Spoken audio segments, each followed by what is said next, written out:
Selamat pagi Bapak Ibu yang kekasih di dalam Tuhan Yesus Kristus.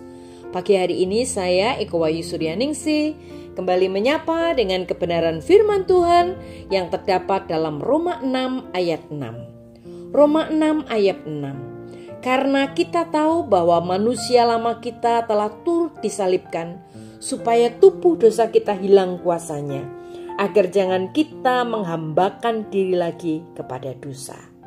Amin. Bapak Ibu yang kekasih di dalam Tuhan, kita tahu bahwa hidup kita yang lama telah mati bersama dengan Kristus di atas kayu salib, supaya manusia berdosa tidak lagi berkuasa atas kehidupan kita. Tetapi apa yang terjadi? Kecenderungan alami kita adalah melakukan hal yang salah.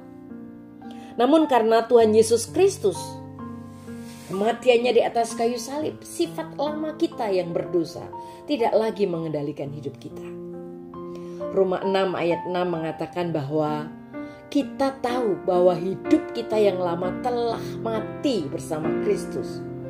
Kita masih berdosa, tetapi sekarang kita memiliki kuasa Kristus di dalam diri kita.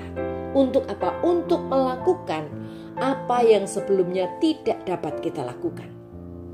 Kecenderungan alami kita adalah membalas dendam atau fitnah yang datang kepada kita dan kemudian menyimpannya di dalam hati, sehingga kita tidak pernah mengampuni orang itu.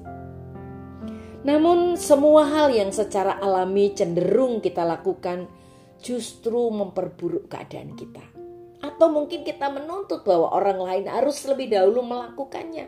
Atau kita merasa bahwa kita sudah benar dan orang lainlah yang harus menolong kita memulihkan. Bapak Ibu yang kekasih di dalam Tuhan, semua itu justru akan memperburuk keadaan kita. Tetapi jangan takut. Kabar baiknya adalah kita dapat melepaskan ikatan kepahitan, rasa bersalah dan kebencian itu. Kita dapat terhindar dari menjadi budak masa lalu dan kenangan yang menyakitkan.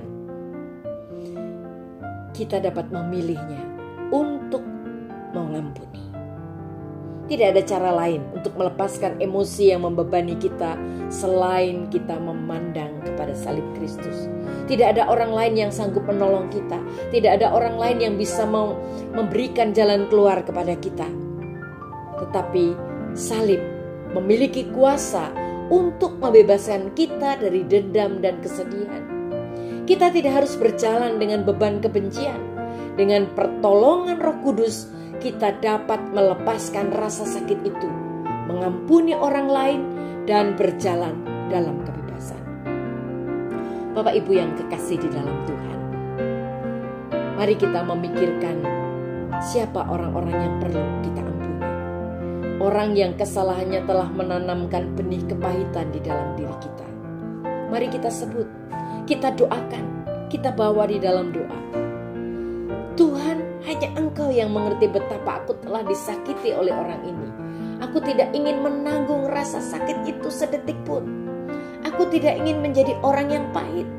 Namun aku membutuhkan kasih karunia-Mu dan kuasa salib Kristus untuk melepaskan rasa sakitku.